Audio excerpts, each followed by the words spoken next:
Tonight. Az van, várjál. Aha. Két lábdob van, azt mondom, faszom tudja. Hőj! Ez hányadik lemez? Haddik. Vagy hétdik. Ajde. Seventh. Szevasztok srácok, én Jan vagyok, mellettem BB. Sziasztok! Ez pedig itt a Fülelő.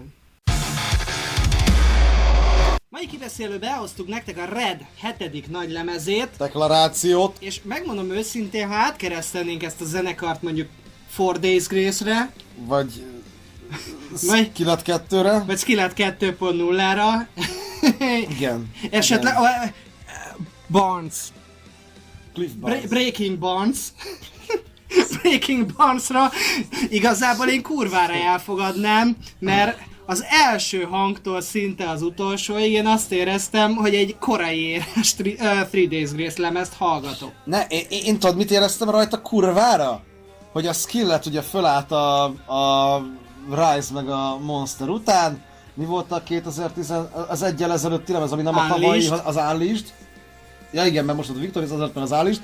Tehát az Unleashed elők megunták az ücsörgést azon a padon, amin korábban ültek, és elsétáltak onnan. Odaértek Michael Barzek, hát ide leülünk, bazd meg, ez tök szép pad, nem túl viseltes, kicsit, de leülünk, jó lesz, nézzük meg.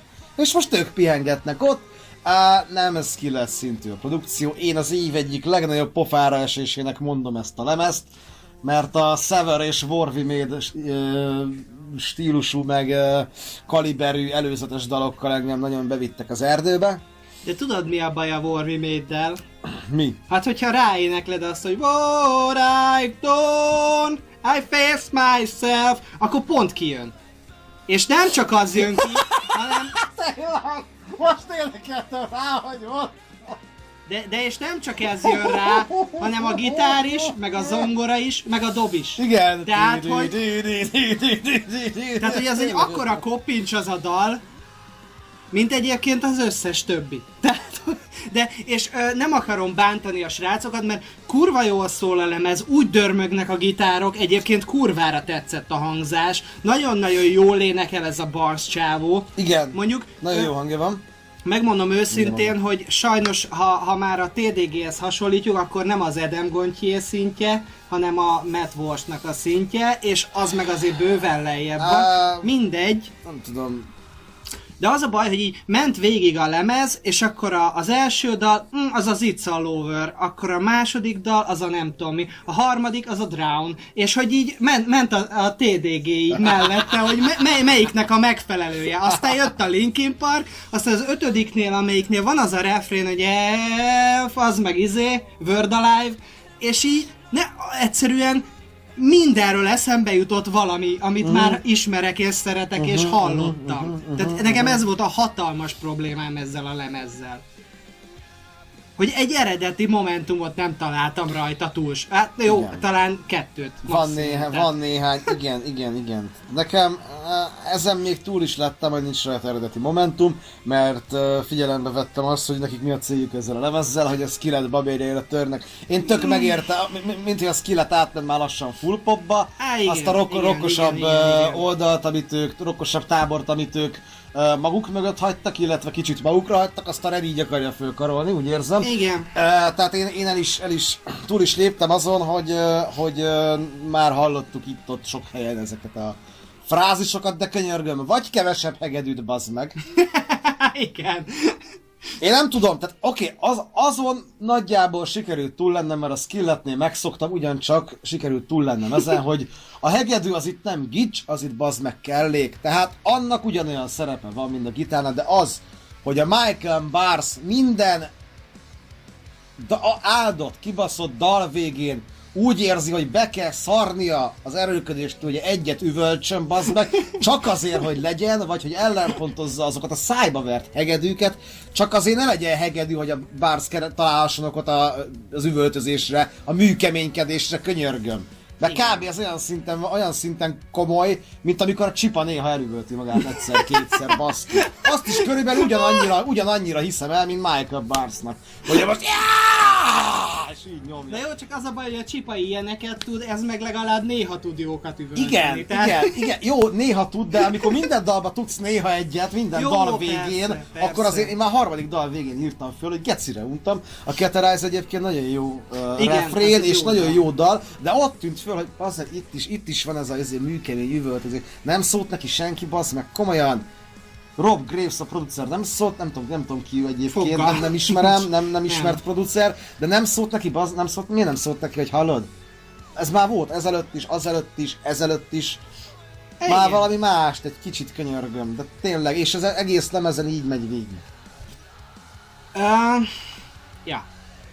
Az a baj, hogy meg akarnám egy picit védeni, mert egyébként tényleg voltak rajta jó momentumok, Voltak, amikor persze. elkezdtem bólogatni, de az jut eszembe róla, mint a Wage War-nak a tavalyi lemeze, amit a völgyesi kollégával elemeztünk így, hogy te figyelj, de ott hallottad benne te is, hogy az már ott Good Charlotte. Ja, az meg ott BMTH. Aha, hát az meg Linkin Park, persze.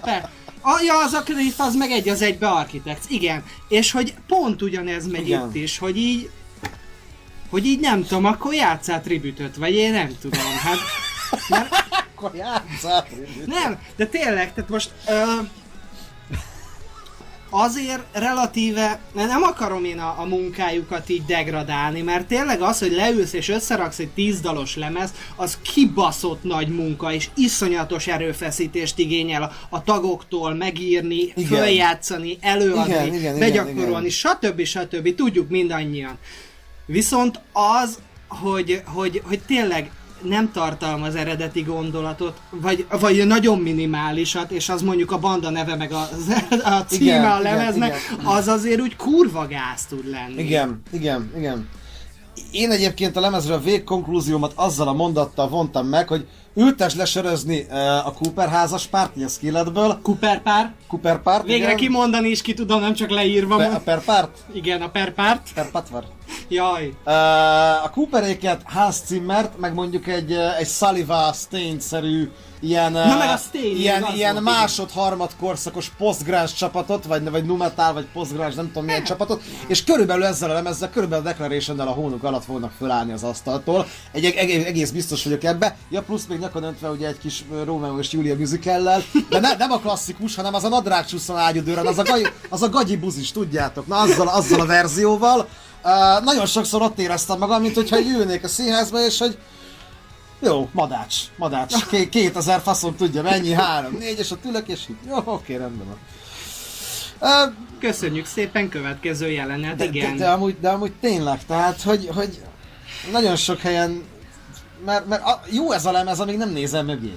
Ebben pont ez amíg az, csak pont amíg ez csak a az, külsejét látod, hogy jó szól, jók a dallamok, addig így elviszi magával, de amikor egyre jobban beleásod magad, és tényleg jön ez, hogy hát ez innen is ismerős, bazd meg az onnan, az meg amonnan, ezt meg már ott hallottam, azt meg még előről, ugyanattól a zenekartól, szóval egy másiktól, de nem régen. Tehát érted, kurvára vegyes vágott. Itt jön be újra a Hooligans párhuzam, amit mondtál, hogy jó az, amíg nem nézel mögé. Tehát amíg a Tatabányai Sörfesztiválon Ezt látod, háttérbe elszól, így az ujjuk köré csavarnak 3000 embert, addig elhiszed, hogy egy jó zenekar, igen. ha még csak 3000, de az a baj, hogy sokkal több. Nem járok Hooligans-re, Mindegy, most nem tudok valit számokat, majd fölhívom a koncertre, nem. Igen. Nem érdekel annyira egyébként, de Na mindegy. mindegy, szóval az a lényeg, hogy tényleg ez a baj, hogy a kirakat Igen. az működik, Igen, csak igen. nincsen mögöttes tartalom. Igen. El lehet ezzel is lenni, csak hogy mondjam, Billy. ez olyan, mint a Scorsese hasonlatot, tudod, a Marvel. Igen, filmek, VS igen. igazi filmek, tehát ez is egy kicsit olyan. Ez egy Marvel film. Én ezt azért vétóznám, mert a Marvel filmeknek van mondani valója. Van. Sokan mondják, hogy de van, mögé kell nézni, van. Tedd egy ír, egy kaszinó, meg egy stb. Mellé, és Nyilván, és megérted, nyilván. én értem, mire gondolt a Scorsese, és Persze, abból a szempontból persze. ez egy Marvel film. Pont. Ez szép. Ez szép. Így van. És Na. még piros is, úgyhogy Amerika kapitány valószínűleg. Vasember. Tényleg. Na hát, srácok, mondjátok el, hogy mit gondoltok a Rednek az új lemezéről. Sajnos nem tudtunk túl sok jót összehordani róla, pedig egyébként szerintem azért próbálkoztunk be. Én is neki mentem a lemeznek, vagy 5-6, 8-szor biztos. Szóval egyre több párhuzamot találtam, de mindegy, ezt engedjük. Hallani, hogy ők is próbálkoztak coverbandet létrehozni, csak nem volt rá igény, úgyhogy maradtak rednék, úgy hívták ki ezt a levet. Igen, szóval, hogyha nektek tetszett, azt is mondjátok el, ha nem tetszett, azt is mondjátok el, hogy milyen párhuzamot hagytunk, azt is mondjátok Igen, el. mindenképpen. És hát legközelebb megjövünk. Írjál, iratkozzál, harangozzá, és sziasztok! Ciao, ciao. Azt nem értem a Redbe, bazd, de mi a faszék kellett minden dal végén az a műkemény üvöltözés, geci. Komolyan. Mi a faszomék kellett az oda? Minek kellett? A műkemény üvöltözés? Igen, a műkemény üvölt, mi a gecinek kellett oda az? Nem tudom. Minden egyes áldott szájon baszott dal végére. Geci, a 10 faszom tudja hány dalból, hol a geci Nagyon hosszú 10 ez dal a- van csak rajta. Nem, pont az, hogy Mi? nem. 10 dal a fasz? Hát olyan hosszú volt, hogy azt hittem soha nem ér véget. Nem. Akkor én mit Te hallgattam? te sokat gyára kérdezem, mi a gecimet hallgattál? Mit hallgattál te? Várjál. 10 dalos Tá- 38 perc, örültem, hogy milyen rövid, bazd meg, végre valami, nézd meg, 10 dal 38 Na, perc, várjál. miről beszélsz?